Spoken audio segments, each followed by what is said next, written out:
me show you how to simplify rational expressions. So what does that even mean? What does it look like? We're talking about an example like this, where we have variables in the denominator or in the bottom of the fraction, and we're adding. Now, of the different types of rational expression addition, this one is one of the easier examples because we already have a common denominator, the denominator of 2 plus y. Let's look at how you go about solving this type of an example. Let's first look back at our 4th grade arithmetic, and I'm here in this part of the example, 2 over 7 plus 3 over 7. Do you remember how you solved that fraction addition in the past? You had to recognize that the 7, the denominator, isn't giving us a quantity really. It's actually describing the size of each piece of this fraction. So it's saying we've got 2 pieces where the whole is cut into 7 pieces. And then we've got 3 pieces where the whole was cut into 7 pieces. So the 7 really describes the size of each of the pieces. If you recall, what we did to add these is we kept the size, which is the 7, and we added the number of pieces. We added the 2 to the 3 to get that 2 sevenths plus 3 sevenths is equal to 5 sevenths. That's a review from arithmetic. Let's carry that over to our algebra. It's really the same thing because this 2 plus y and this 2 plus y, the denominator, is already the same, and that 2 plus y is describing the size of each piece. So that 2 plus y just carries right over in the fraction. When we add these, we're going to add the 5 to the y plus 3, but we keep the 2 plus y because that 2 plus y is the denominator. It's describing the size of the pieces. When we combine like terms, we get that 5 plus 3 gives us 8, and then y doesn't have anything to combine to, so that's it. We have added this these 2 expressions. As you might imagine, there are more complicated examples, and those more complicated examples are going to look something like this. If we wanted to add 2/3 plus 1/5, do you remember that what we had to do is get a common denominator? I'm going to recognize that the common denominator here is 15. 15 divided by 3 is 5. 5 times 2 is 10. So 2/3 is equivalent to 10/15. 15 divided by 5 is 3. 3 times 1 is 3.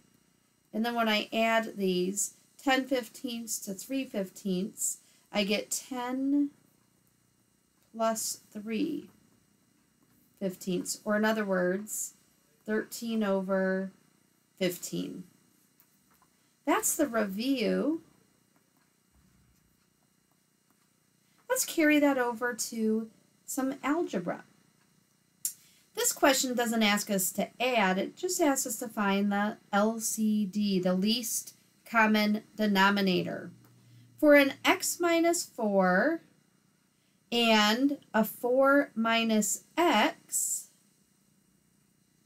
the least common denominator is x minus 4 or 4 minus x. The reason why those are the same, they're not the same, but the reason why either of them are equivalently a least common denominator is because 4 minus x is the same thing as the opposite, or -1, times x minus 4. So in other words, notice that x minus 4 and 4 minus x are opposites. That'll come up often, so make sure you recognize that relationship. But for the least common denominator, you could have selected x minus 4 or 4 minus x, because their common factor is -1. Let's look at an example where we use the common denominator. So we've got a rational expression and another rational expression, and we've got to, in this case, factor each of those denominators in order to get the least common denominator. So I've already done that factoring. You'll see that I factored the x squared plus 7x minus 8 is equivalent to x plus 8 times x minus 1. And let me encourage you to check your factoring each time by foiling or multiplying. X plus 8 times x minus 1 will be x times x plus 8 times x minus 1 times x plus 8 minus 8 times -1 or -8. And so that gives us x squared plus 7x, which is in fact what we started with. So it looks like that factoring is correct. And let's check the factoring that I did earlier for this second fraction, the x squared plus 6x minus 7. And if we check the factoring there, we get x plus, I factored and got x plus 7x minus 1. If I check that by multiplying, I've got x times x is x squared, 7 times x is 7x, -1 times x is negative x, and then 7 times -1 is -7. The 7x minus 1 simplifies to 6x, so this one does in fact check out also. I've factored both of those correctly. All right, once we have these factored, let's look at what the common denominator is. To get the common denominator, what you want to think of is at a bare minimum, because we want the least common denominator.